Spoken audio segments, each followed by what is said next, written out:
The UFL season is midway through as the quarterback carousel is a swinging wide left and right.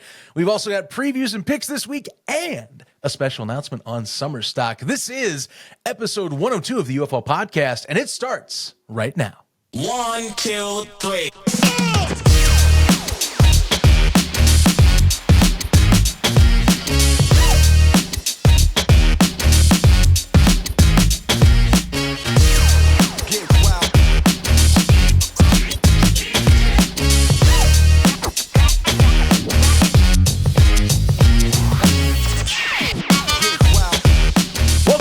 Everybody to the UFL Podcast. I am Zach Heilman hosting in the chair this week, and man, we're already halfway through the season right now. It's nuts.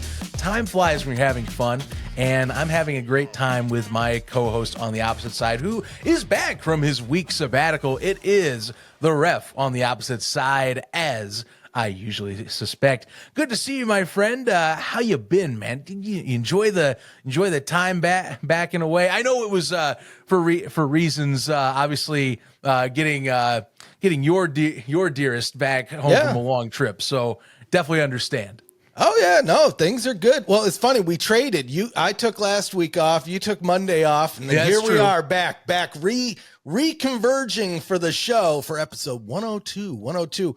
And it's a shame I wasn't here last week because I'm telling you, I did watch the episode. If I was there, the Roughnecks would have won. You guys sent them off on a journey that, I don't even want to talk about that game anymore. But we got a big game ahead of us this week. We're going to talk about that. We got the quarterback shuffle like no other going on. Yeah. I said this on ATU. Week 4 was not a good week to be a quarterback in the UFL. I'll tell you that much. It was not a good week to be a quarterback in the UFL.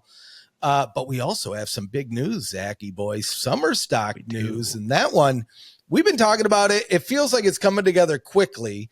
I've had this idea in my head. We've done, 1, 2, 3 summer stocks, 1, 2, 3, 4 spring stocks.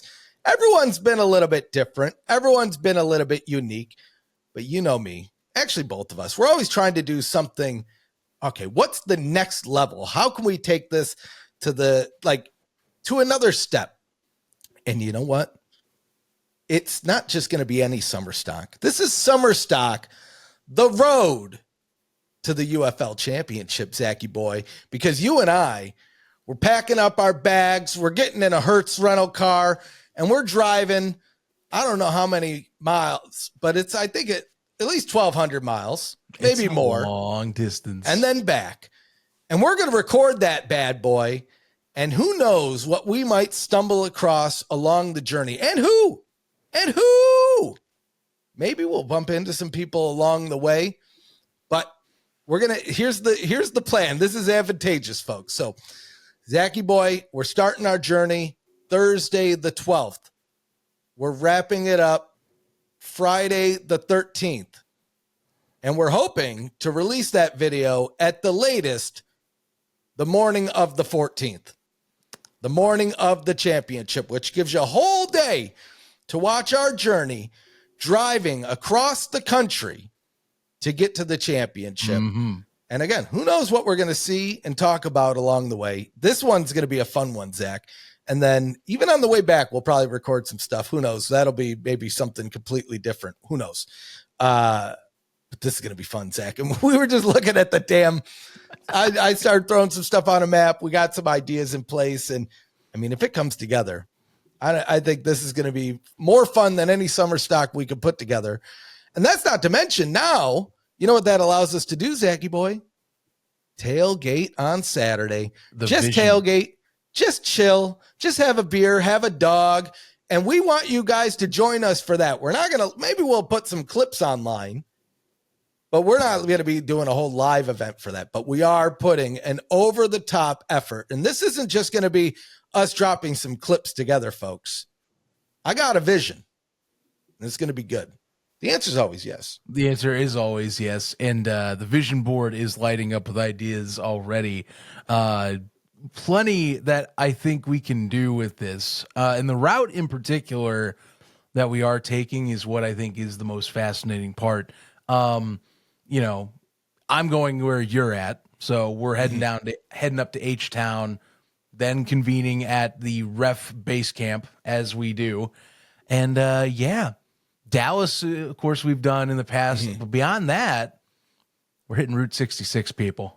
We take a little bit of a detour, and I've been on Route 66 in the past. I'm trying to remember. You've been on parts at least, especially this stretch with up in Missouri and now in Oklahoma. So, it's going to be a unique twist on getting out to St. Louis, but I love what we're going to do with this ambition for the project. And honestly, this is something we're challenging ourselves here. We both can do edits. We both can do videography.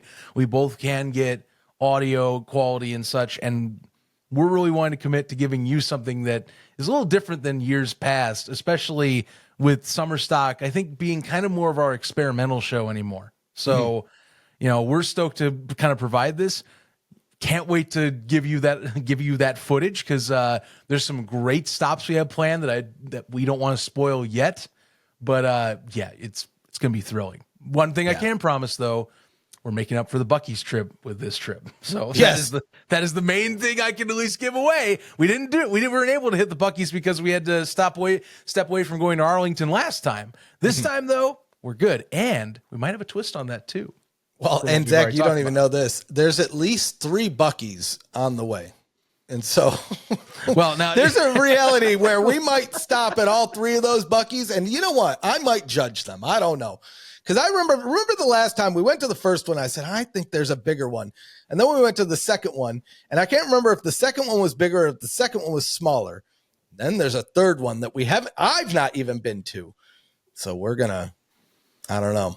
I'm going to be fat after this trip, Zach, because I already know, I got to get the Buc-ee's melt at one of these. I got to get some brisket at another. Jerky. You can't stop at Buc-ee's without the jerky or the Buc-ee nuggets or the beaver nuggets, rather.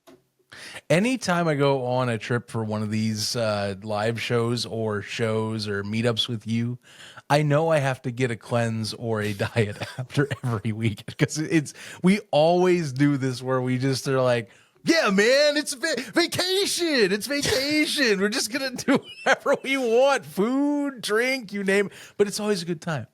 So you'll get to kind of catch a little bit of what the extra, kind of like how we did with Spring Stock where we're riding in the go-kart or whatever. Like now you're going to get a whole essentially vlog documentary style of us getting to the championship. And I can't wait to do it. And we might have some extra too afterwards. We'll see how it goes. But you guys will get to enjoy some pretty cool stuff, I think. Yeah, no, I'm looking forward to this. This is going to be super fun. It's going to be something a little bit different, but I think everyone here is going to enjoy it. And honestly, I think there's people that aren't even fans of spring football that can find some enjoyment out of this, which is probably the biggest shame out of it is those people may never see it, but I still want to do it. And I think this is going to be a blast. So I hope you guys all support us. Spread the word. Summer stock 4, not spring stock, summer stock 4, the road to the UFL championship. The road begins. Yes. Technically hasn't fully, but the prep begins now. Stay tuned for everybody.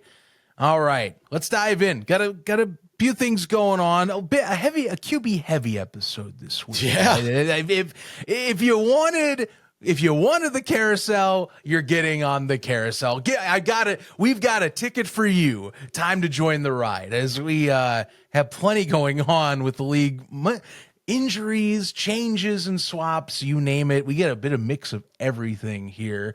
Kind of all over the place. Some familiar faces and maybe some new faces we may not fully have expected with certain items. And we'll just dive into the list here and get things kicked off. We'll go with the guys down in the town we're going to be heading to for the championship. And St. Louis is a familiar face for you in multiple ways, and also for those of these Battlehawks fans. Brandon Silvers re-signed this week. Now, understandably, Manny Wilkins out for the season. Devastating knee injury against the Renegades, just really early. Damn shame, too, given that early season production was looking exciting for him.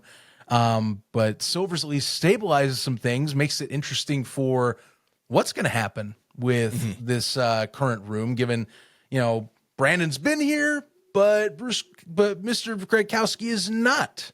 the OC anymore. So not the same offense coming in. Max Duggan looked against the Renegades. Credit, it was in relief. What does he look like with a week in practice? Kind of some quick thoughts. There's a few more here, but really I think right off the gate, looking down the list, this is really the one I think that I'm most intrigued by, because it doesn't seem as finite compared to the other three, or the other three on this list of the four we have to talk today. Wait, are you talking about the last one on the list here for Memphis? Well, I'm saying, what do you think, Silvers or Duggan? Because that's what I'm talking. Oh, Silvers all the way. And here's the thing. Look, I'm telling you, they were in a bad spot last week when Manny Wilkins went out. Max, I don't know if he was making the cut, if he was doing what I think everybody was hoping that he might do. I think he gets the start, honestly. I think you give him the opportunity. But Brandon Silvers is a great guy to have behind the scenes as a backup, ready to go. And quite frankly, I think we're going to see him out there playing. Maybe in this game even. If not in this one, we're going to see him throughout this season. Look, I think people give him I don't know what it is with Brandon Silvers. People have this. I always see people talk about him online like he's not one of the good spring football quarterbacks. But I will remind you, he started 4-0 with the Roughnecks in 2023. That's not an easy task. When you look back at the spring league, I'm pretty sure he had 3 touchdowns in one quarter. If it wasn't one quarter, it was a half. But either way, it's still impressive, right? And this is splitting duty in the spring league, Zach. Do you remember that? Every team was splitting duty, and Brandon Silvers was getting like 300 yards a game, splitting duties with another. I can't even remember who he was splitting the duty with. So last week when I saw Manny Wilkins go out, I said, "Oh, this is bad news for St. Louis and the Battlehawks, especially if you're hoping that the Battlehawks make the championship so you can sell tickets to that championship game." Because, Zach, I think we'll all agree here, if the Battlehawks are in that game, that championship is going to be packed. I won't say sold out, but it's going to be packed. It's going to have a lot more people in it than was at last year's championship, easily, right? So when I saw Manny Wilkins go, I said, "Oh, this is bad news." When I saw Brandon Silvers get signed, I said, "You know what? That's probably the guy that makes the most sense to pick up." You mentioned, they did have a different offensive coordinator, but it's still similar system. Anthony Becht is still there. A lot of the same staff is still there. A lot of the players are still there, to where I think it's he's going to be able to come in and easily come right back into the rotation more than anybody else could have that maybe is available. Right.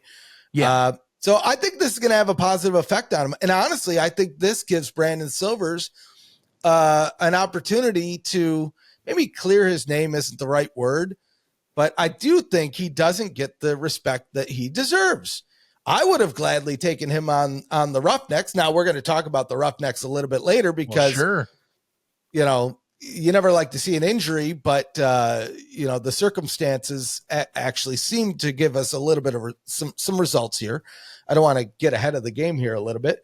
But no, I think Brandon Silvers, if he doesn't get the start this weekend, he's going to be getting the start soon. I think the way I view this is I'm going to be in the camp and kind of rationale that because it's Silver's coming in kind of on a short week, you'll see Duggan play. And the fact that they did draft him and picked him or sign him and picked him up and wanted him badly, I'll give it that. And again, it's not Gradkowski being the OC, so it's a little harder to just kind of justify, hey, it's a bit different system you're running this year, but it's a short leash because I think right now, St. Louis is knowing that they're in a very tough conference right now. I think San Antonio, a lot of us are looking at them going after last week with DC going, interesting. That's that looking a little bit more like they have a spark now and a little more identity, on that offensive side. And, it's going to keep being more competitive. Clearly, as we've gone on, and once again, as it shows, just like last year, the XFL conference continues to be the more competitive conference of the two. and you just can't wait around, especially with DC and now Arlington this year showing up and looking the part of a top team in this league right now. Credit big time matchup this week coming up, and you don't want to lose ground. And one of those teams will be at the end of the week 3-2. So you want to be right behind them at 3-2 as well. If Dugan has another game where, he plays an entire 4 quarters or most of the game and he's looking shaky like he was in Arlington and he had extra prep, we got to talk, because I think Silvers is definitely waiting in the wings. And I'll be honest with you, I don't mind Brandon Silvers. Honestly, he's a gunslinger type. He does take a little bit more risk, but, when he is confident in his throws, a lot of times it pays off, and especially when he knows and plays within the system that he's playing. That was one thing he did great under A.J. Smith, is that he played the system that they were wanting to play, and he fit really well. Took a lot of chances with those throws, has a decent deep throw when he is able to execute it. And, I think that can open up at least the passing game, and maybe it wouldn't be, say, like an A.J. McCarron, but I feel like he's a good comp as like someone that's what that offense could look like again, is maybe more like what McCarron used to have, because you're not going to expect scrambles with Brandon. You're definitely going to expect more of a pure passer out of him. So that's what you get. We'll see. I think it's a short leash. I think Max definitely is going to be starting this week in my eyes, but I'm definitely, if anything goes wrong, I think you see Brandon get put in right away. Veteran presence right there. No doubt about it. Because, that's the thing with Wilkins down now. That's your options. You just don't got time to wait around anymore. Yeah. Yeah. And it, like we're saying, after this weekend, it's the halfway point, Zach. Like, we're halfway there. How crazy is that? Like, it always happens every year where it feels like it takes forever to get to the season. The season gets here, and all of a sudden you're like, oh my God, it's halfway point. Oh my God, it's the playoffs. Oh my God, it's oh my God, it's the off season. And here we are, almost at the halfway point. And you know what? I'm glad to see that the Battlehawks are moving quickly, making decisions quickly. And honestly, I think this is probably the best decision they could have made to fill that spot. There's, again, I don't want to reiterate all the points I made before, but just coming right back into the system, I think, is a huge plus for that team. Like you said, if Max is not playing up to standard this week, they could probably throw him out there at halftime. They might not win the game, but you know what? Get some time under his feet, because next week he's going to get that start, and then probably hit the ground running. Yeah, Again, if Max shows out, then no question we keep this going. Yeah, but like I said, that's your security blanket right there. Is if things do not turn out well, Brandon's right there, and you can go and put him in, and probably another week down, he's fine to at least get in there and take some shots. You know who we didn't put on this list, Zachy boy, is your Panthers quarterback. Who you guys playing this week? You know what? We'll talk about that. We'll talk about that last, because I'm dreading that conversation again. I am so tired that we have to discuss the fact that a 2-time MVP of the week of this year has to apparently be in a QB battle. I'm gonna wait until for my pseudo rant or raving. Just looking at this list, and I'm like, who knows? I'm so tired. I'm so tired of Mike. Why do you do this to me, man? Why are you doing this, pal? I'm gonna give you a moment. I'm gonna just stop. I need to stop for a second. I'll wait. Last one. No, I'll put. Hang on. Let me put in the notes. BS Panthers QB debate. Because because that's all the time I've got for it. I'm fine with that. There. That's the last bullet point for the QB shuffle section. There we go. Meanwhile, I'm gonna go back to one that I think I think we were wondering how this would play out. And it's funny, we talked at the beginning of the year. Wouldn't it be hilarious if Case Cookus, the guy who's coming in as this surprising, arguably third string QB, could be starting at any of these teams really this season. We didn't think he'd be coming back and playing. Happens to start for Birmingham. Like it just comes full circle. Like you either die the hero or live long enough to become the villain type of thing. And sure enough, yesterday, as we're talking for the show, Skip Holtz goes on local radio and says, "Oh yeah, Case is starting this week. We're giving Matt Corral time to recover from injury." What a time to be alive. Well, yeah, I'll say this. There were so many people on social media that said Case Cookus QB1, and look what happened. They were right. They got proven right. Sign them up. And you know what? What a time. We talked about this on ATU. Jace even talked about it a little bit, but I was at the game only for the first half. So the second half I had to leave. It was my wife's birthday. I say, we had stuff to do, right? So anyway, I'm watching the game though. Case, Matt Corral comes out. Case is in there. First play of the game for Case Cookus.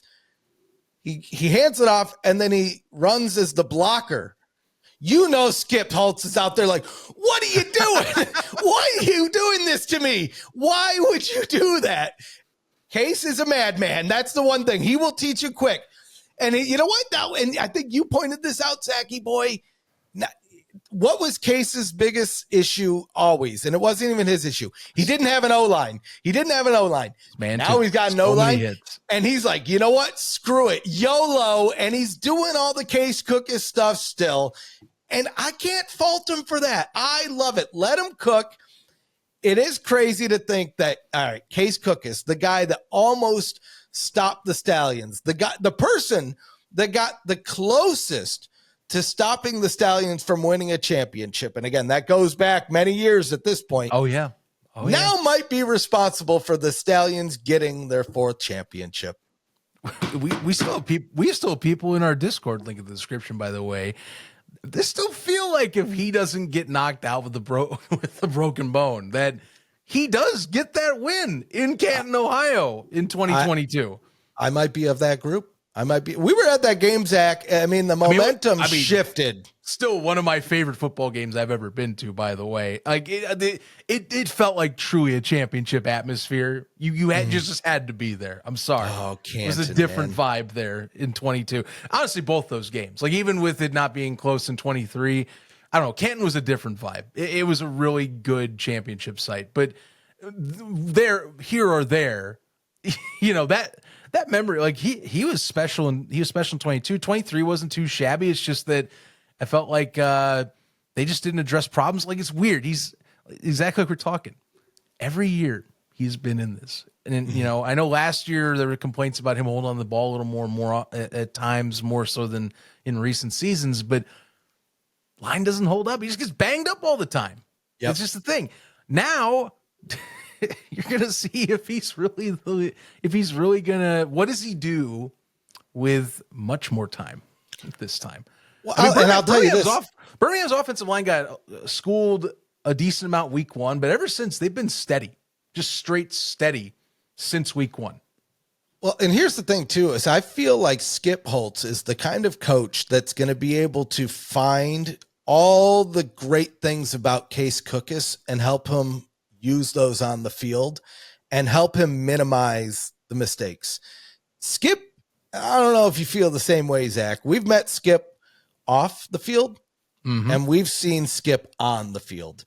And they are the same person, but to different degrees of seriousness. And when you're on the field, Skip is 1,000% business. Yes. Any mistake, he's going to tell you. Anything that you do good, he'll probably let you know.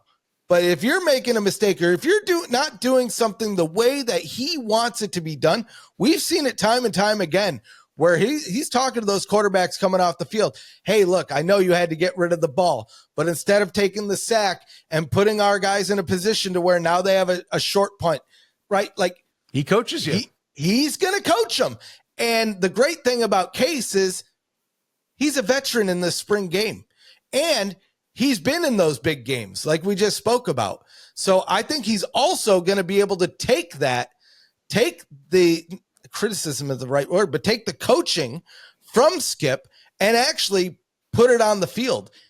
What we might see here is everyone's biggest fear is that the Stallions become stronger off of an injury, which is almost what happened last year. Remember, they had like 14 injuries at one point, and they were still rocking and rolling. I mean, never count out Skip and the Stallions. Just Well, don't. and sure enough, here we are, and they're 3-1, tied for top record right now. Tiebreaker going to DC, of course, with that win.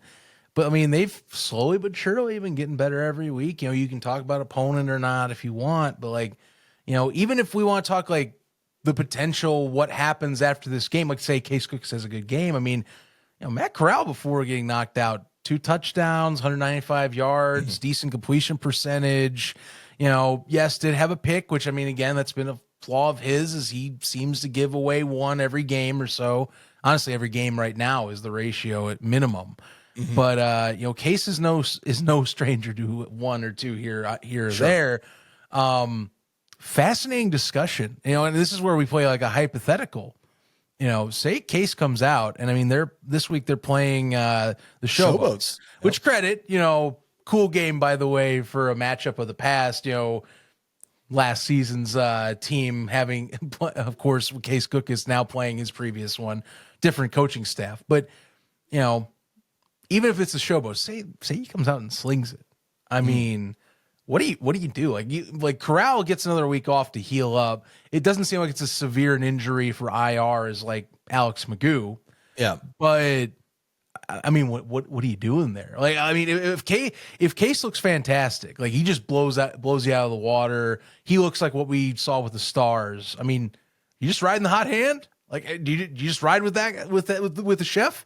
Right.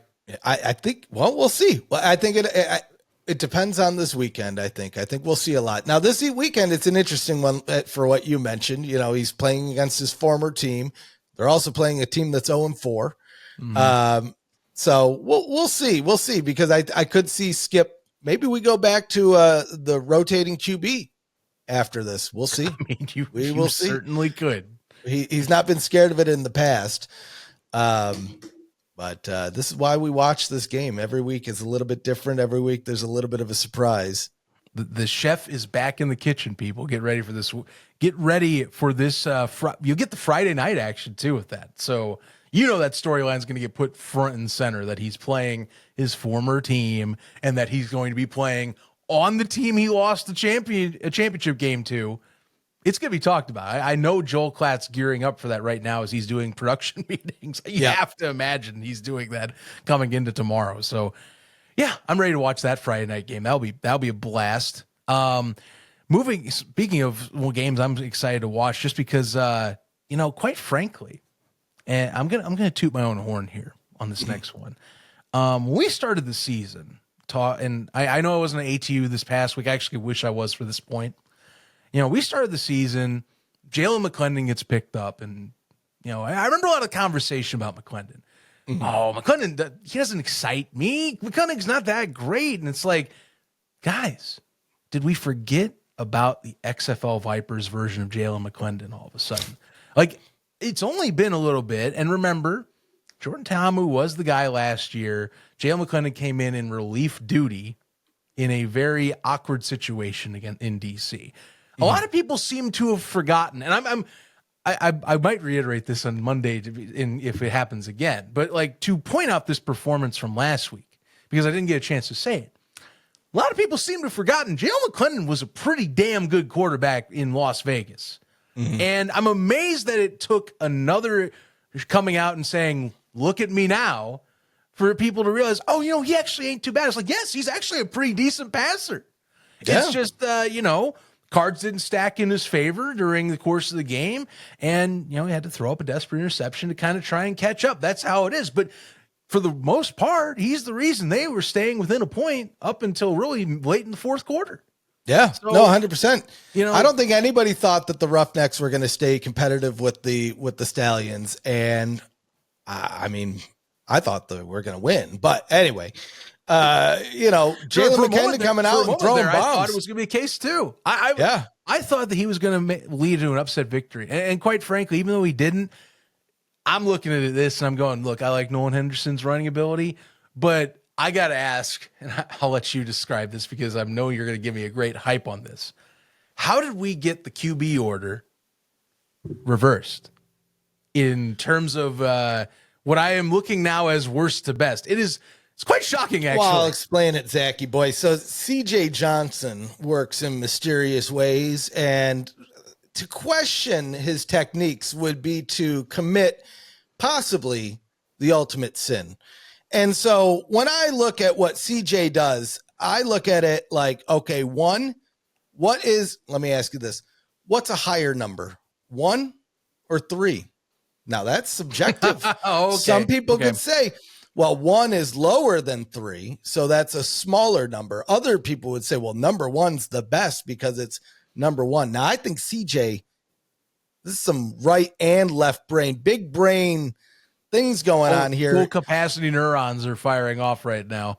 This is all part of the plan, Zachy boy. We still got 6 games left this season. That's 6 games that we're going to win, plus the playoffs, plus the championship.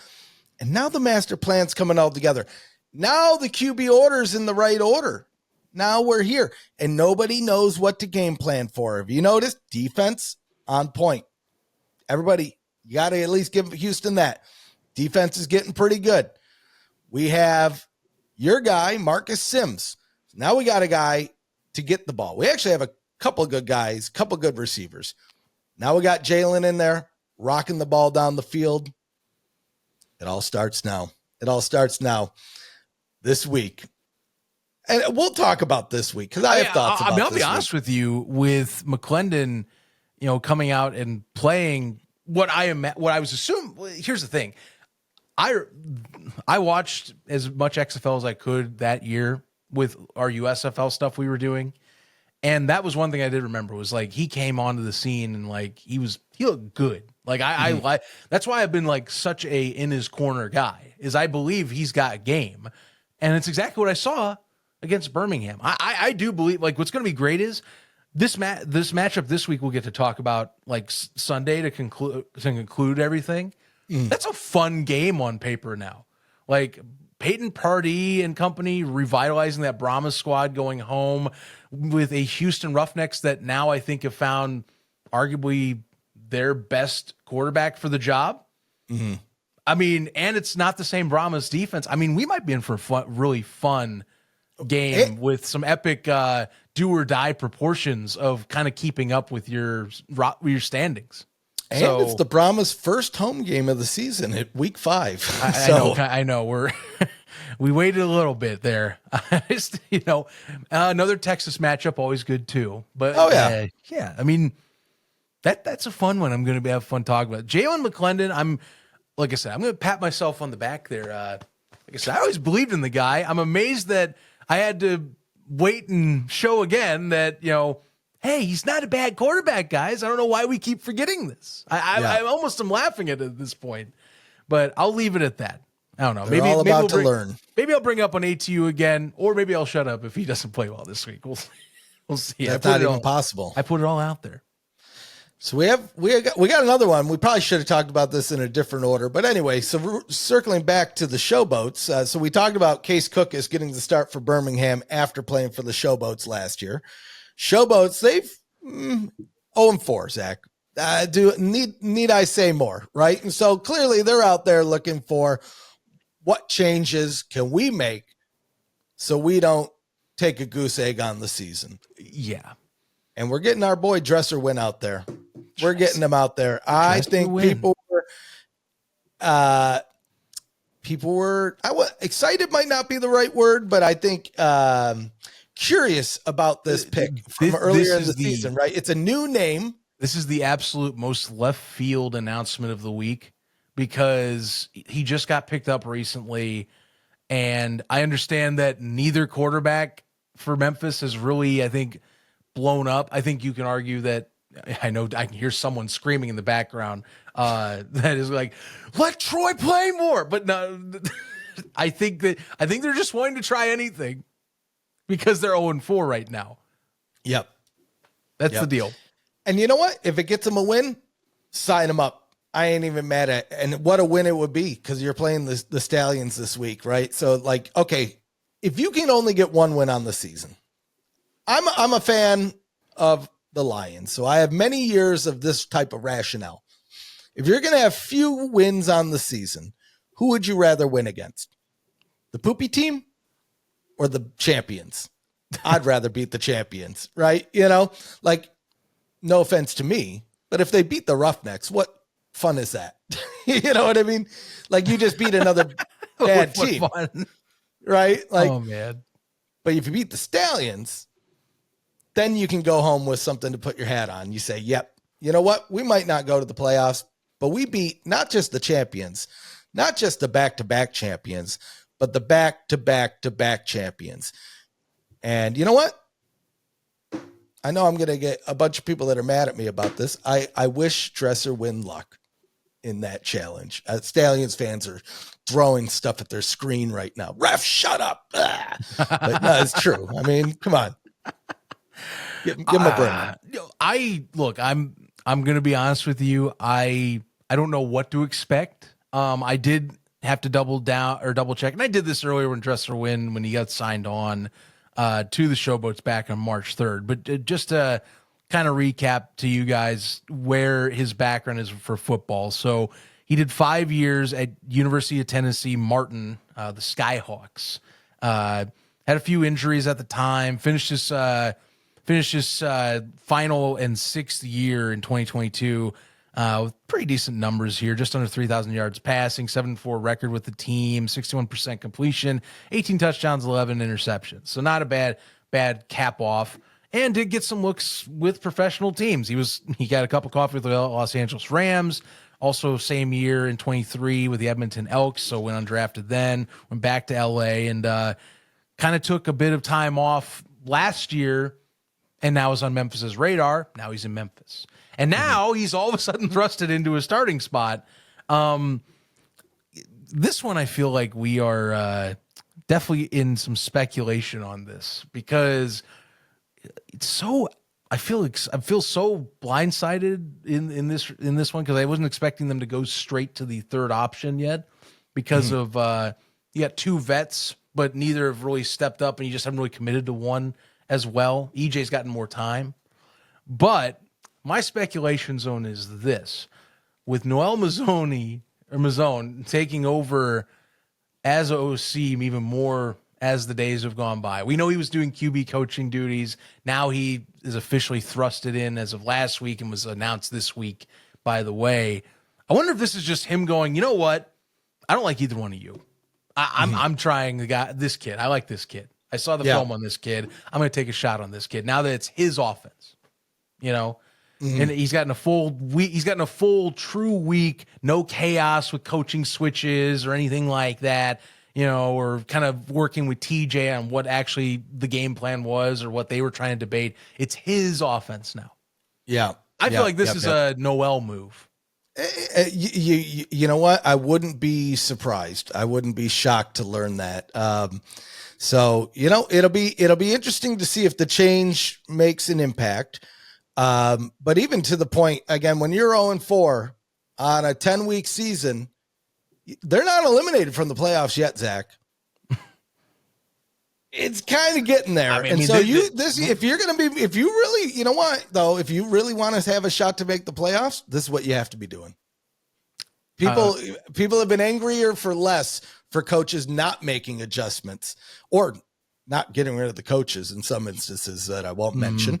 But I mean, we'll see. And the Stallions, you know, we were talking with Jace on Monday. He made a good point. The Stallions have never been that team to blow out the other team, other than, you know, they had that Showboats 42-2, right? Yeah. But the Stallions have never really been that team.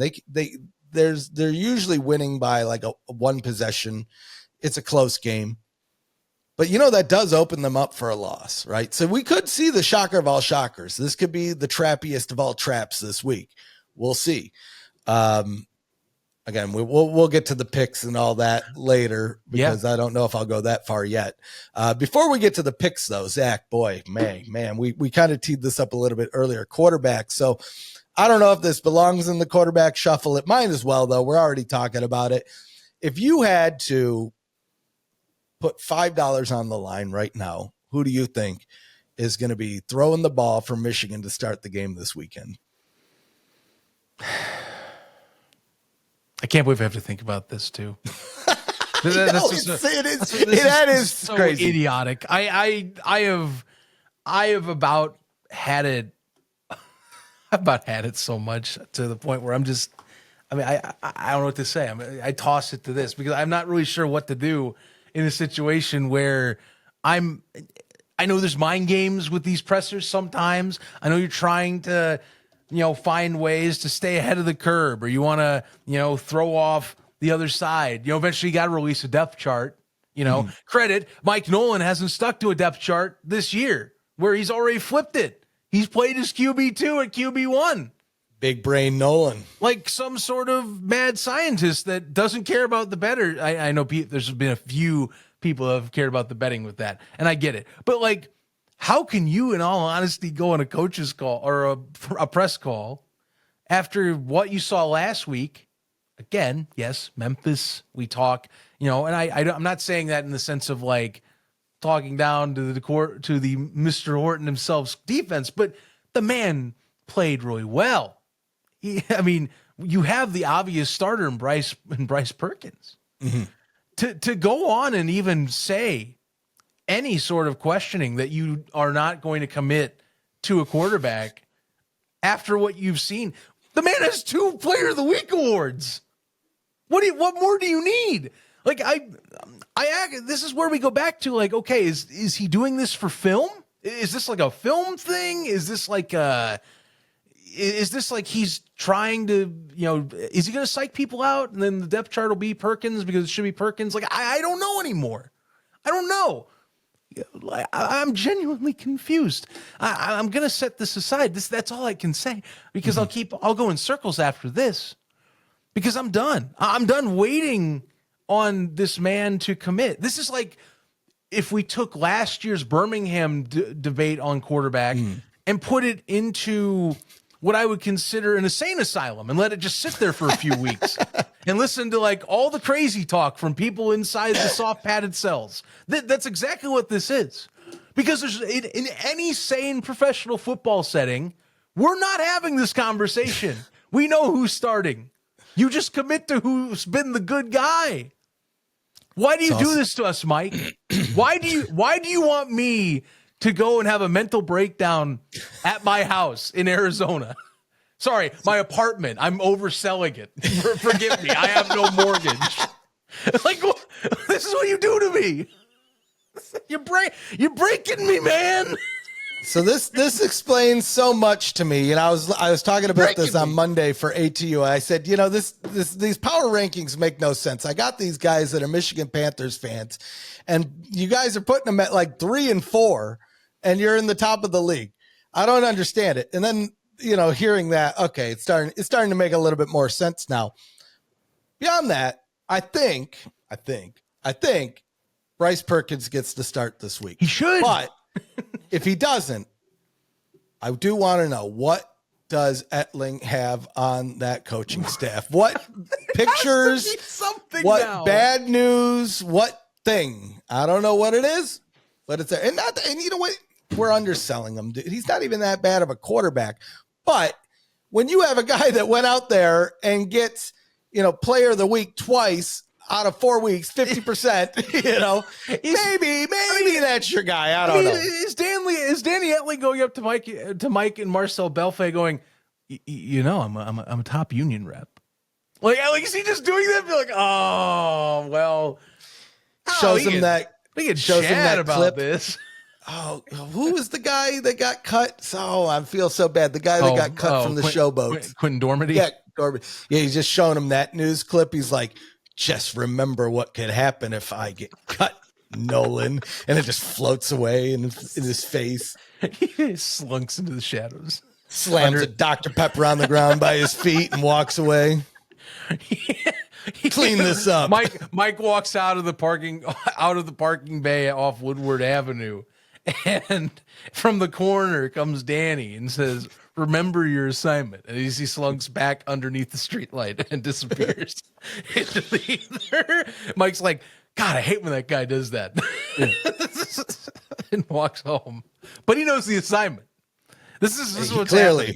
Clearly he does. There has to be something. At this point, like I said, last year, at least like Skip Holtz knew when to finally switch. There was a moment when Adrian Martinez took over and looked better than Matt Corral. Like that was obvious. The moment for Perkins has been last week. Like the time's now. There's no reason for this split QB anymore. You know, the experiment's over.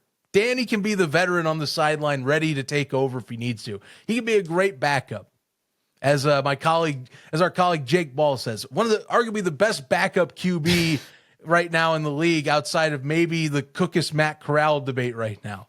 You know, that's it. That's the whole game. Like, I'm done. I can't go anymore. We need to move on. Let's get into these picks. I already threw the hat. The hat's not coming back on this episode. It's done. So first game up, we'll just go right into it. First game up, Friday night. You know, it's the Friday night classic, 8 p.m. Eastern. We got the Showboats traveling to Birmingham to take on the back-to-back-to-back champions. And for everything that I said just earlier, I'm going to keep it short and sweet. Stallions win. I hate to say it. I hate to be that guy. I know I feel bad that because Ducky, you know, we put our weekly picks in. Ducky's got the Showboats. He's the only one of all of us that's got the Showboats. Nope. I don't think it's going to happen. I think it could happen. We'll have to see how Dresser Wynn plays, because maybe it could happen under him. I just don't think it's going to be the Stallions that it happens to. I think at this point, their best bet is when they play the Roughnecks again later in the season. They might get a sneaky win over the Renegades. They could get a sneaky win over the Battlehawks, depending on how Brandon Silvers or Dugan pans out. I don't think it's going to be the Stallions. But if they do, I do hope it is.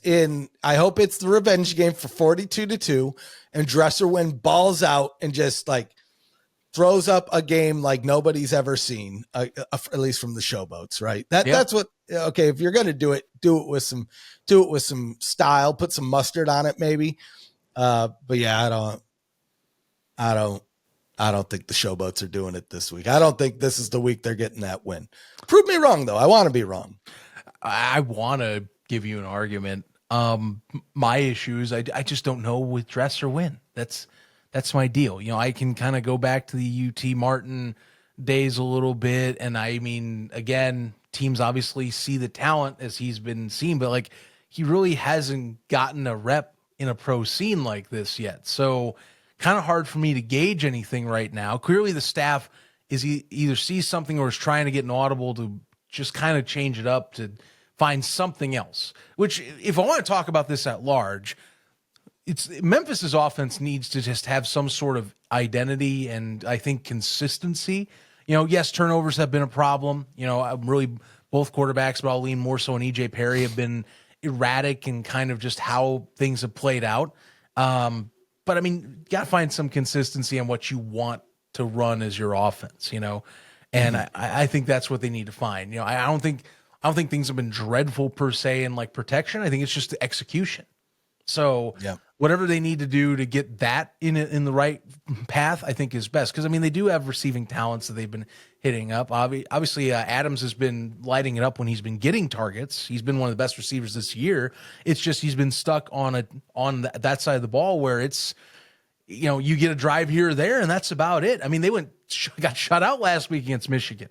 It was kind of embarrassing, to be honest with you. So yeah. Now, I will say this. One thing I realized that does, of anything, this is the only thing that would maybe weigh me over to the other side to pick the Showboats. His name is Dresser Win and not Dresser Lose. Well, but I'm still picking the Stallions. I'm still picking the Stallions. We'll see. Maybe I mean, because you know the social posts, right? Well, we'll see how good the social teams are. If the Showboats win and they put out a social post that says, well, his name isn't Dresser Lose or something to that effect, good job, guys. You're teeing it up for him, and I'm hoping that someone was already 3 steps ahead of you. If not, maybe someone's listening and they'll take it because it's sitting in the name. If not, we're stealing it, Zach. Right. And it's just like how I assume if the Stallions win this week, which I also believe they will, that they better make an edit where it's Case Cook is dressed as a chef. Yeah. I mean, it's literally setting up right there. It's just like the Russell Wilson ones from, back when he was one of the top QBs in the NFL where, let Russ cook. Hey, let the chef stay in the kitchen. Cookus, I mean, it's right there in the name. We've talked about this in the past. So, I'm going Stallions. I'm kind of curious to see how good Case Cookus looks. Again, best offensive line he's had, really damn good receiving core that he's going to be working with, just like back in previous days with the Stars, back in the USFL days. Could be a deadly combination. And I think it would be a really good game for a tune-up for him, and possibly would be then, like we said, one that then sparks, what do you do after this week? Especially if things go the way we assume, how good does Case look? That's where we get into conversation for week 6 and beyond. So time will tell.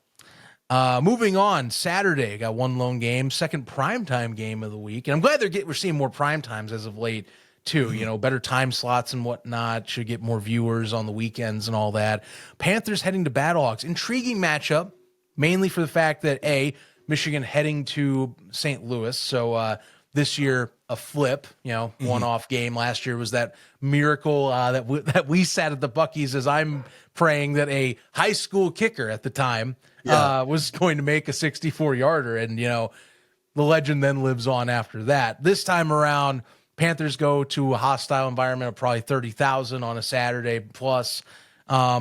Difference being, though, Battlehawks, maybe an identity crisis to possibly figure out because taking Manny Wilkins away and you're playing a Panthers team that's honestly been pretty good against the run, it's going to be a test, And then, of course, we have that, question mark of how serious is Mike Nolan about making a decision at quarterback?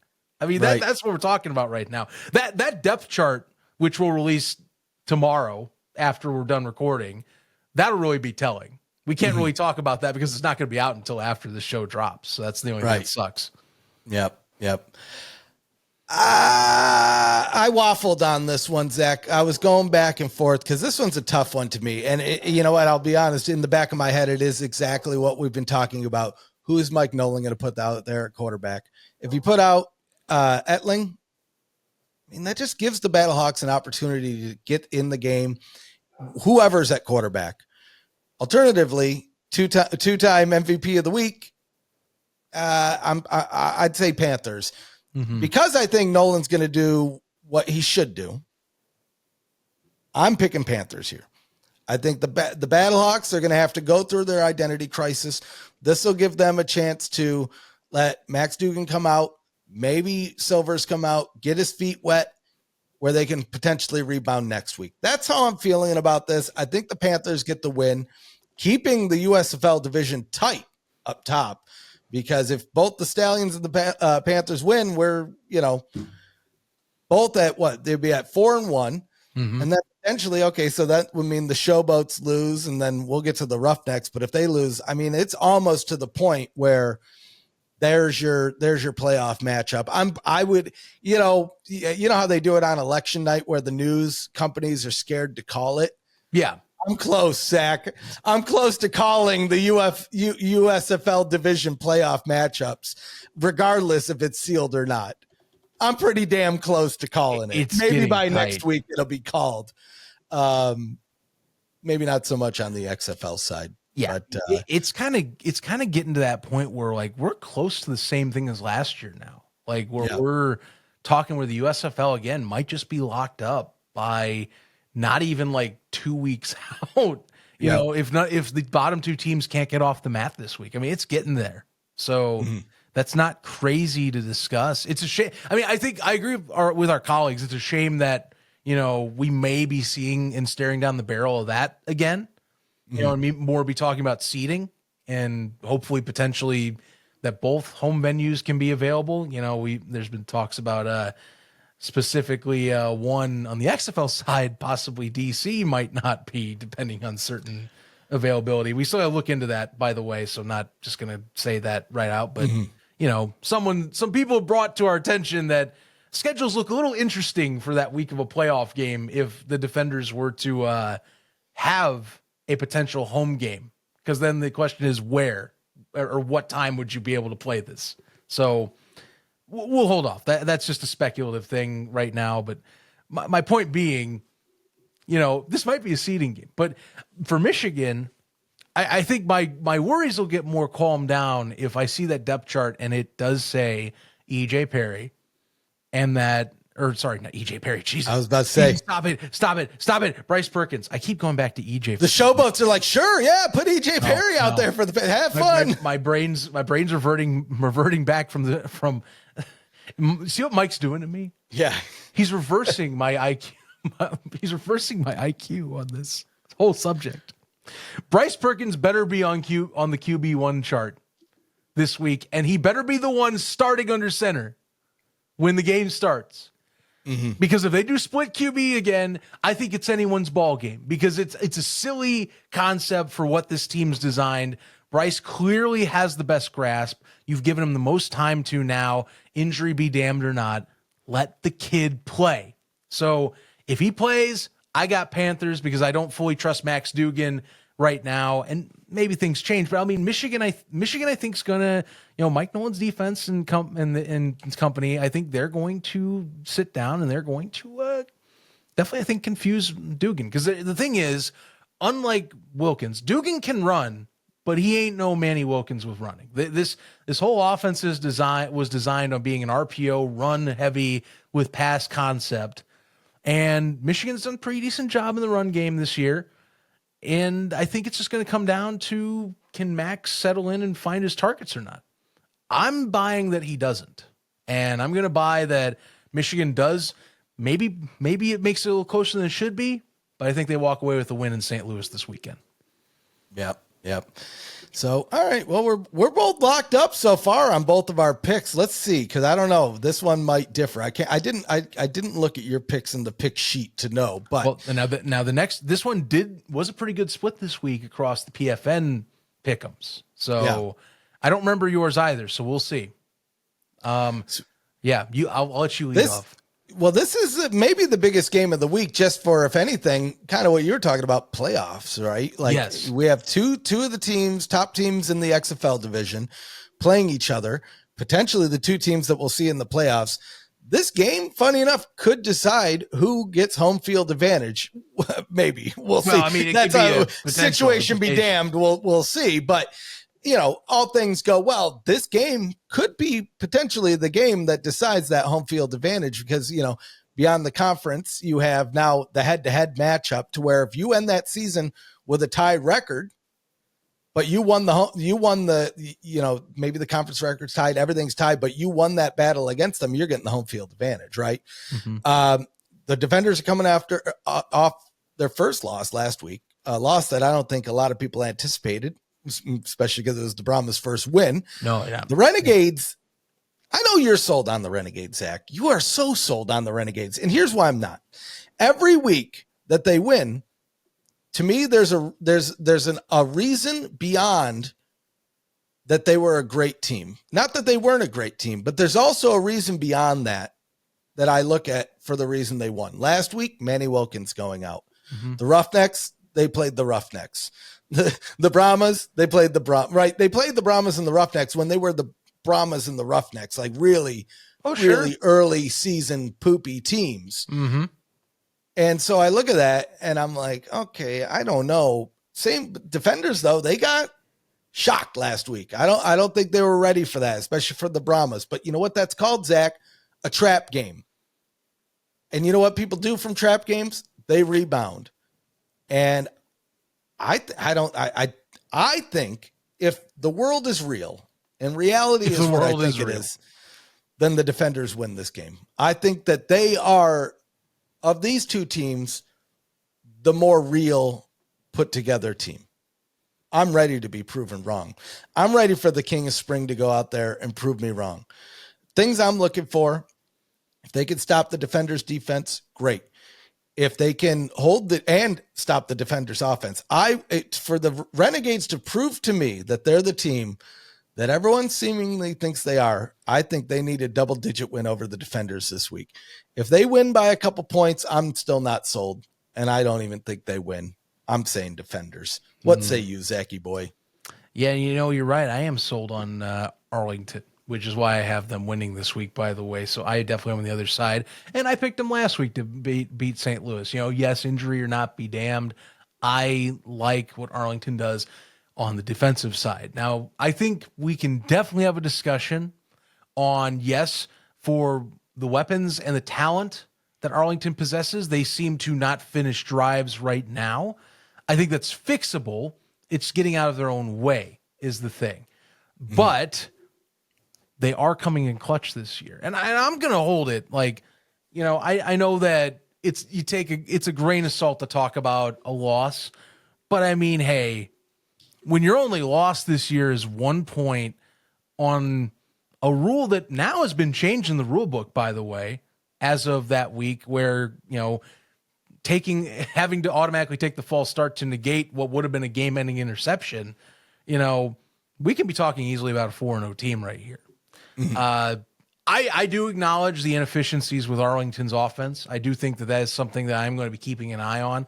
What I will say, though, is much like I've been talking, and as many of you know, if you watch ATU, I still don't buy DC. I saw last week what I had been pointing out in several weeks past.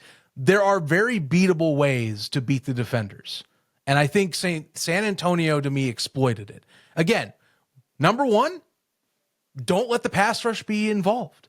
Arlington, I am very confident, has a quarterback in Luis Perez that is not going to wait around and will get the ball out to avoid the pass rush. So that's my number one argument right there this week. I don't see Luis sticking around and trying to play hero ball. He's a smart quarterback that takes what the defense gives him, and I think that they're going to be able to do that just fine. On the other side of the things as well, I think that the Brahmas showed you can run against DC last week. They have Kalen Ballage. They've had a pretty decent job with Kalen Ballage and Day-Day Hunter getting runs, and they've got some creative options with jet sweeps and receiver runs as well. I think that offense is up to the task to take on that DC defense with some creative packages. So I think they got the right QB and the right weapons. On the defensive side of the ball, this is where the difference is with Renegades this year that really has impressed me. That defense is legit. That is a Bob Stoops-led defense that he's been wanting to build up. And remember, Bob Stoops is a defensive guy. This is his bread and butter. That's a legitimate defense. And while I will acknowledge that Jordan Ta'amu had his best game of the week last week, it's the best one of the year, I don't see it again. And you know why? Jordan Ta'amu is the most inconsistent, successful quarterback in this league. I know it sounds weird to say, but very often, more than not, erratic passing, erratic completion percentages, and you know what he usually does? He throws a pick every week. He didn't throw one last week, but you once in a while do get a good Jordan Ta'amu game. It happens. You get like 2, max 3 a year where he lights up the charts and he looks like this God Almighty. Most of the time, though, you don't know what you're going to get every snap. And that's what I'm betting. Because, again, we've been hyping this team up. And if there's one thing that drives me crazy, like we've talked and how I've mentioned last year with San Antonio, if I see a team with flaws and they are just, to me, I think teams are not exploiting those flaws, I don't buy stock in what I see as a flawed production. So I'm going with Arlington. Now, if they win this week, I think the Renegades, personally, the way they lose, too many penalties. I think that's what will happen. They'll penalize themselves. They'll put themselves in what could have been a loss against the Battlehawks last week, where I thought they should have put them away, quite frankly.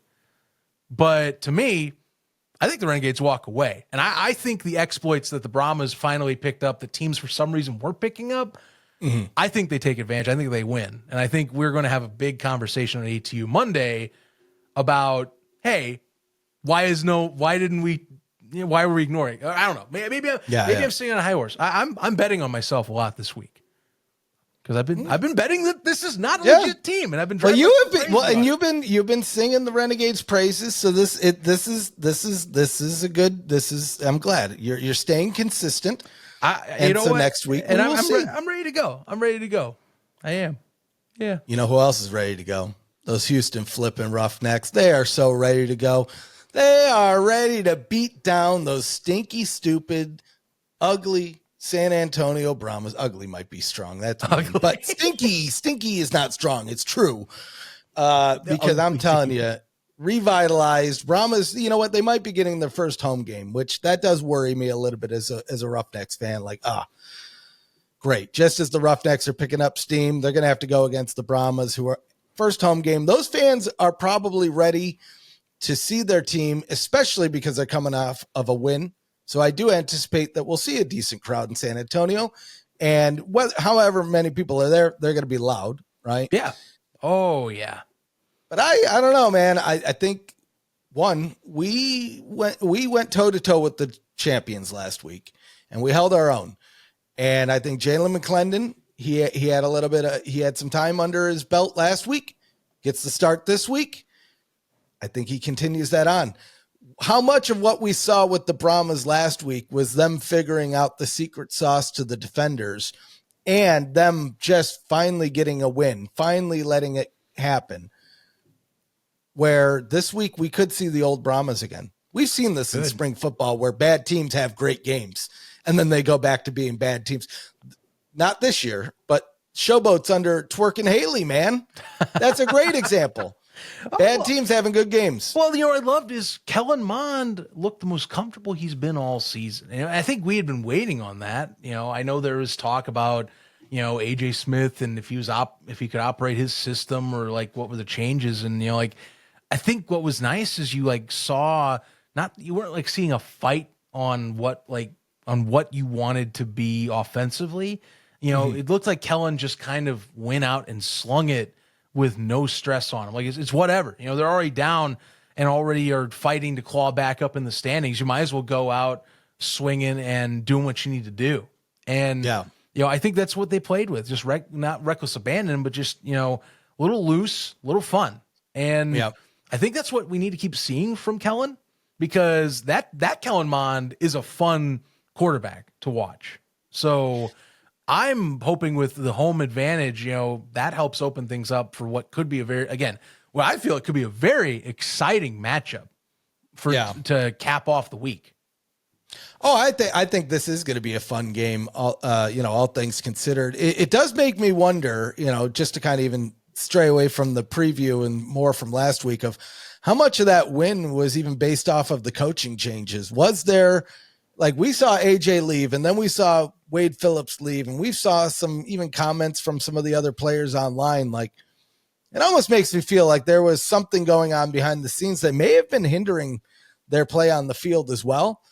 And so if they get a back-to-back win this week, that might tip me closer to that direction. I'm still rooting for my Brahmas, baby. Oh my God.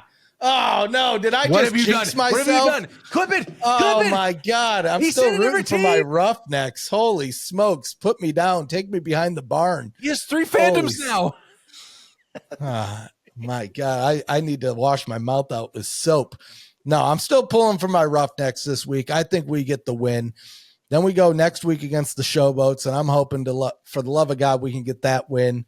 And then we're very much in playoff contention, especially if we can get one of these stinky USFL teams to lose a game besides the Showboats and ourselves. Yeah. Because I'll tell you this, dude, if the Panthers or the Stallions lose this week and we win this week and win next week, I mean, man, it's not set, but there's still a chance. They're saying there's still a chance. For the sake of competition, that's what you want. I mean, I think that's what, if we're talking about a fun conversation, now me as a fan, I obviously wouldn't want that, but I think for the sake of tension, playoffs, more drama, if you want to talk hypothetical for reasons to watch, for ratings reasons, if we're talking that far deep, then there you have it.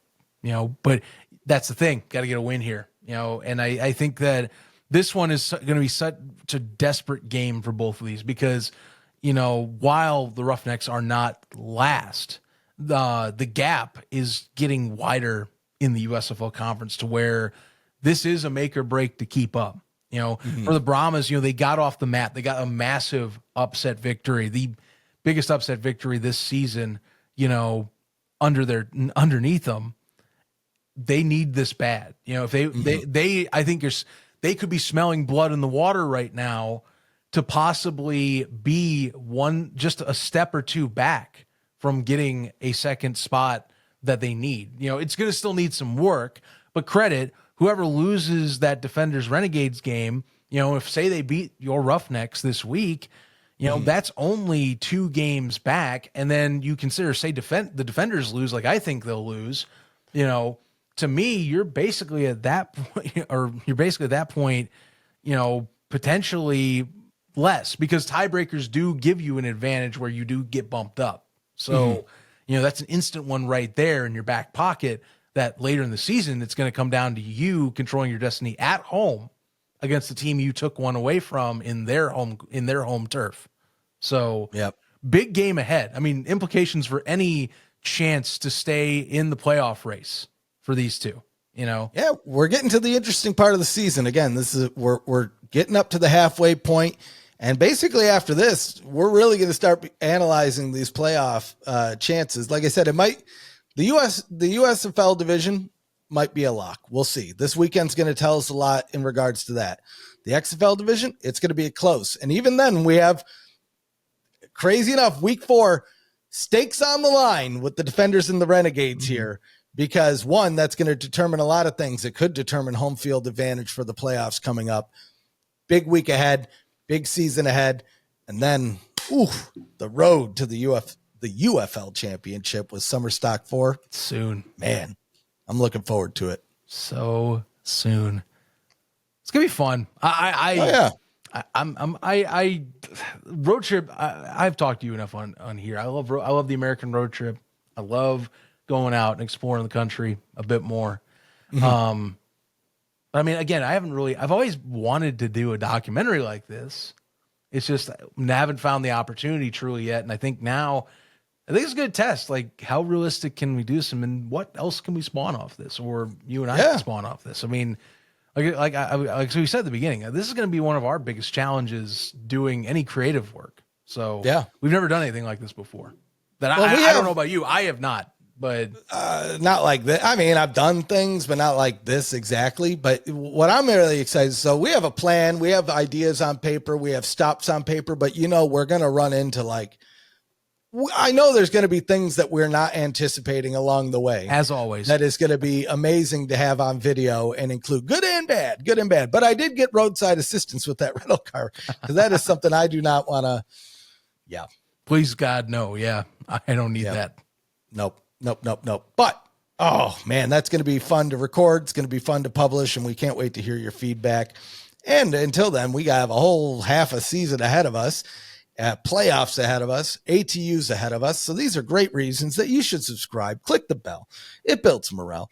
It lets you know when we're live. It lets you know when we drop new episodes like this one. It'll let you know when Summer Stock 4, the road to the UFL championship, goes live. And like I said, at latest, the morning of the championship game. But Zachy boy, I'm hoping we can get it out. It might be late, but I'm hoping we can get out the night before the championship. Even if it's at 10 o'clock. Hey, it's there. You watch it. Hey, you want to binge on some footage beforehand? Great. There it is. If not, you wake up. It's like Saturday morning cartoons. You grab your cereal, get your blankie.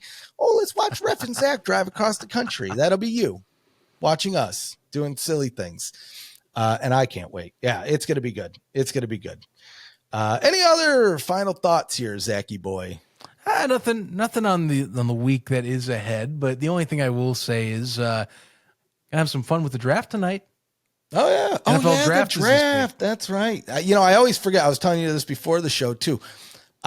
With all the UFL stuff that we do, I barely keep up with the NFL in the off season anymore. The season comes, I'm like, great. I saw the Lions do have that Hall of Fame game this year against the Chargers. So that's awesome. I would actually love to go out to Tom Benson. It would give me another reason to go out there, at least see another game out there. Probably not going to happen, but I would love to do it. But yeah, I mean, I don't know. The one thing I do know is our gravy train of Rams picks are over. Yep. We do have a couple other picks in the later rounds. We don't even really have a high round pick this year, but we're a decent team. And with decent teams, you don't necessarily need a high round draft pick, because we don't need a quarterback. Don't need a running back. You don't need a receiver. And these are the guys that you can get later in the first round, early in the first, second round. Those are that's your bread and butter, right? Yeah. So Well, I just want to see the Lions build on what they have and not become a worse team next year. Now, you guys are screwed no matter what, Zach, because I cursed your team for 40 years that you're not going to win a championship. So it really doesn't matter who you're going to pick. Yeah, they're going to be a bust. I feel you only get control of one law. That's not what my law says. What's the extensions now? Well, ref's law says no. Just kidding. In the bylaw notes of ref's law, actually, section C, item I, it states it can it can morph. It can do. Curses on NFL teams are also included.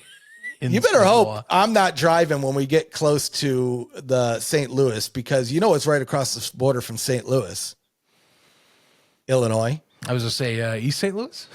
Well, I don't know what city. I'm not driving. I'm just saying Illinois. That is East St. Louis, Illinois. That's a real place. So you better hope I'm not driving, because I might accidentally go too far, and I might accidentally stop the car, and I might accidentally curse your damn team on the soil that it plays in. And then we'll head back over to St. Louis. You better hope. How in that? I have so many questions on how you could pull this off, because as you definitely well know, Chicago is my favorite and is, in my greatest opinion, the greatest city on God's green earth. Oh, well, I hate to break it to you, Zach. If you surprisingly drive me to Chicago and I don't know. Oh, I'm not driving to Chicago. I'm just driving to Illinois. That's close enough for me. But Chicago's in Illinois, right? I'm not stupid, right? Southern Illinois is like a whole nother planet. But it's in the same state. That's all that matters. It's the people in South Illinois have to pay the same taxes as they do in Chicago. So they got to pay the same curses too. Oh, man. Maybe we'll do it by the world's largest rocking chair. You better watch out. You're a bunch of Kansas City fans looking at you, be like, what? They're going to join me. I'm going to use that to my advantage. What are you talking about? I'm going to tell people along the way and be like, hey, we're going to the UFL championship, but if you want to drive a couple miles further, we're going to go curse the Chicago Bears in Illinois. I take that back. As soon as you were to say we're going to do something in Chicago, and it's any part of the state that's not up by Chicago, like, oh, the city that dictates so much law around here. Yeah, you know what? Screw it. Let's have some fun with them. I'll join your little. You're gonna regret those words, Zachy boy. Because you're gonna get there. I'm gonna be in like a voodoo suit, like I will. Chicago, and that is when I disassociate and disappear into the gas station to get a drink. Voodoo dolls with whatever. What's your mascot's name? Whatever. Stab, stab, stab, stab, stab. Oh my God. Gonna get one. Yeah. UFL Podcast does not condone violence of any kind. Please disregard the motion with the knife. That wasn't a knife. It was a pin. It's a voodoo doll. Oh. But I did stab it with it. Yeah, you did stab it with it. You stabbed it with it. Probably didn't feel good. Anyway, so you better hope. I'm not driving when we get there. Okay. Otherwise, bad things are going to happen to your team for 40 years. I'm gonna be if not, it's already happening already. I'm just reaffirming the curse. I'm going to watch you closer now. On or off camera, by the way. Just know. Once you see the skulls in the smoking cauldron, you better do something with the wheel and turn that car around, because it's about to get started. Oh, Jesus Christ. People are going to call the police if I do something like that, though. I'm just sitting outside the world's largest rocking chair with a cauldron and a head waving over, talking in tongues. So, guys, saying Chicago Bears every now and then. I'm going to be I got a camera close to my face, slightly looking behind with a cop light. So I was like, so guys, the ref's arrested. I didn't think I'd have to go and post bail tonight, but got to go do Once that. The cops hear what I'm up to, I don't know. Got to go post bail in East St. Louis. I'm sure. I won't say nothing. Anyway. Big weekend. Big season ahead. Big documentary ahead. Yeah, I've said too much. All right. Take us out of here, Zachy boy. I think that is the perfect time to leave. Please, follow us on social at UFL Podcast. Follow us at Around the UFL at Around the UFL. around the UFL Mondays, 6 p.m. Eastern, live on our UFL podcast page. And keep on checking back Thursdays for weekly shows right now during the season for the UFL podcast as well. I'm Zach Common. He's the ref. We'll catch you on Monday and next Thursday here on the show. Enjoy week 5. We're halfway through the year. Another half coming down the line. Stay tuned.